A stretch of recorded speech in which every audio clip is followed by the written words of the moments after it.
Congress, BJP এবং শ্যামাপ্রসাদ ও doctor Bidhanchandra রায়। কংগ্রেস অনেকটাই পিছিয়ে গেল। কংগ্রেসের সামনে রাজনীতির অনেক বড় সুযোগ ছিল, কারণ ইতিহাস তাদের সাথে ছিল, সত্য তাদের সাথে ছিল, ডক্টর বিধান রায় তাদের সাথে ছিলেন।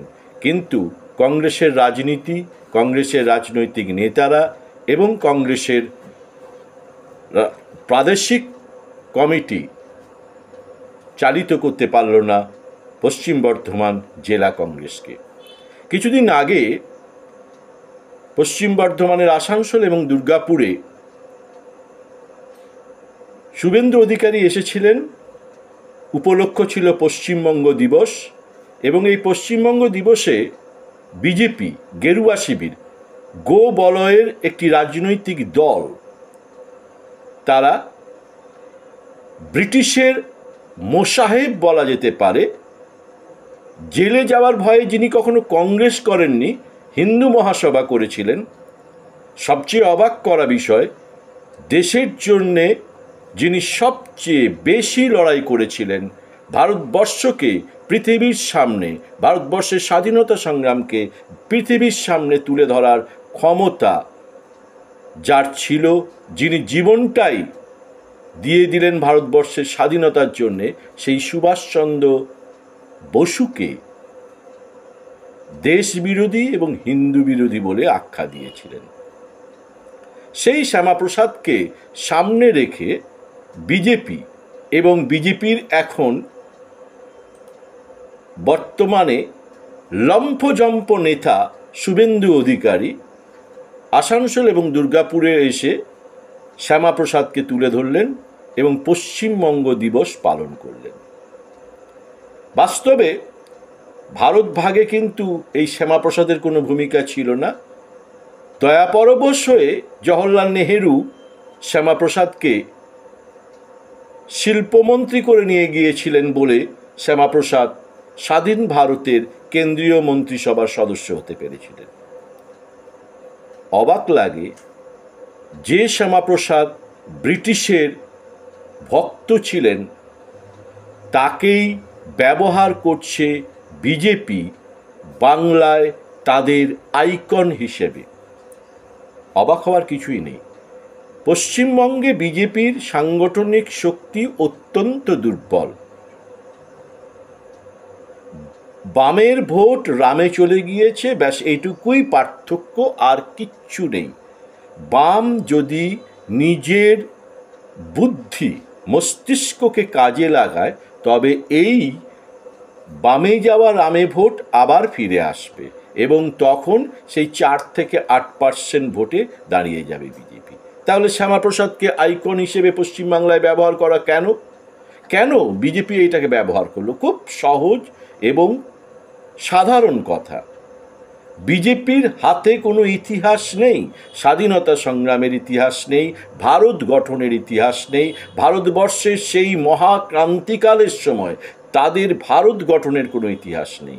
বাংলা তো অনেক দূরের ব্যাপার।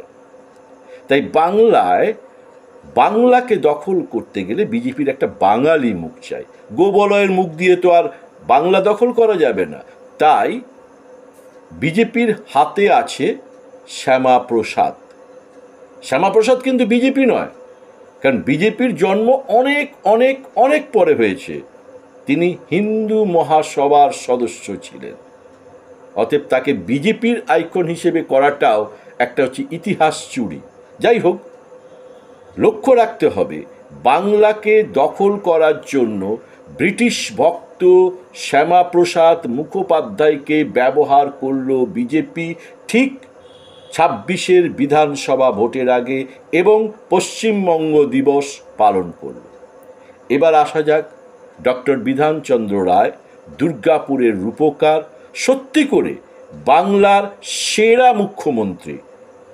1948 সালে সবচেয়ে অবাক হয়ে যেতে হয়, 23শে জানুয়ারি নেতাজি সুভাষচন্দ্র বসুর জন্মদিনের দিন তিনি মুখ্যমন্ত্রী পদে শপথ নিয়েছিলেন। 1948 সালের 23শে জানুয়ারি তিনি মুখ্যমন্ত্রী পদে অভিষিক্ত হন সেই দিন থেকে তার একমাত্র লক্ষ্য ছিল সেই মহাক্রান্তিকালের সময় যখন দেশ ভাগ হয়েছে, যখন সদ্য স্বাধীনতা প্রাপ্তি হয়েছে, তখন ভারত গঠনের সাথে সাথে বাংলা গঠনে তিনি নেহেরুর সাথে পাঞ্জা কষে বাংলাকে শিল্প সমৃদ্ধ করে তুলেছিলেন। এবং তার মানস কন্যা হচ্ছে দুর্গাপুর। কংগ্রেস কোথায় সুযোগ হারালো?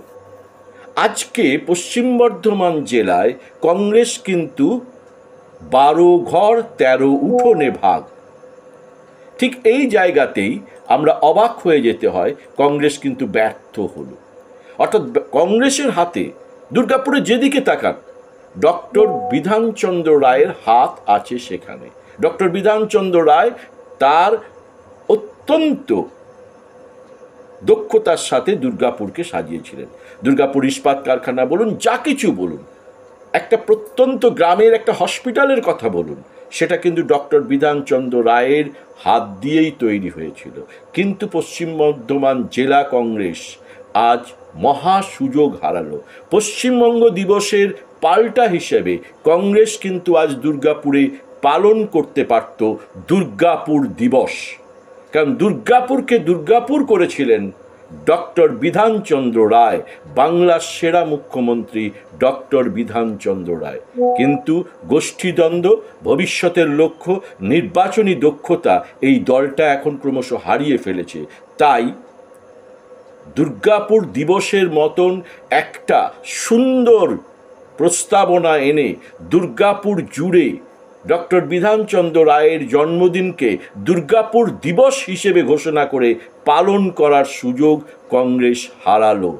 এটা কিন্তু কংগ্রেসের কাছে চরম ব্যর্থতা। কংগ্রেসের এখন যারা জেলা নেতৃত্ব আছেন তাদের কাছে চরম ব্যর্থতা। কারণ দুর্গাপুর মানে ডক্টর বিধানচন্দ্র রায়, আর দুর্গাপুর দিবস এই দিনটা পালন করলে, দুর্গাপুর দিবস হিসেবে এই দিনটা পালন করলে কংগ্রেস কিন্তু গোটা দুর্গাপুরকে মনে করিয়ে দিতে পারত সিপিএম নয়, বিজেপি নয়, তৃণমূল নয়, এই দুর্গাপুর ডক্টর বিধানচন্দ্র রায়ের মানস কন্যা। আর ডক্টর বিধানচন্দ্র রায় ছিলেন কংগ্রেসের মুখ্যমন্ত্রী এবং বাংলার সেরা মুখ্যমন্ত্রী। অর্থাৎ একবার আবার ঝালিয়ে নিতে পারত কংগ্রেস নিজেকে। কিন্তু দুর্গাপুর দিবস পালন করার চিন্তা ভাবনা কংগ্রেসের ছিল না, নেই। সেই গান্ধী ফ্যামিলি, সেই নেহেরু ফ্যামিলি, সেই রাজীব, রাহুল, ইন্দিরার আঁচলের তলায় থাকা কংগ্রেস আবারও সুযোগ হারালো দুর্গাপুর দিবস পালন করতে না পেরে।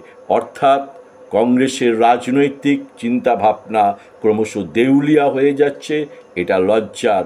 কংগ্রেসের সামনে একটাই সুযোগ ছিল 26শে নির্বাচনের আগে দুর্গাপুর দিবস পালন করে ডক্টর বিধানচন্দ্র রায়ের জন্ম এবং মৃত্যুদিনকে দুর্গাপুর দিবস হিসেবে পালন করে দুর্গাপুরকে আরও একবার জাগিয়ে তোলার শেষ সুযোগ হারালো 26শে বিধানসভা নির্বাচনের আগে।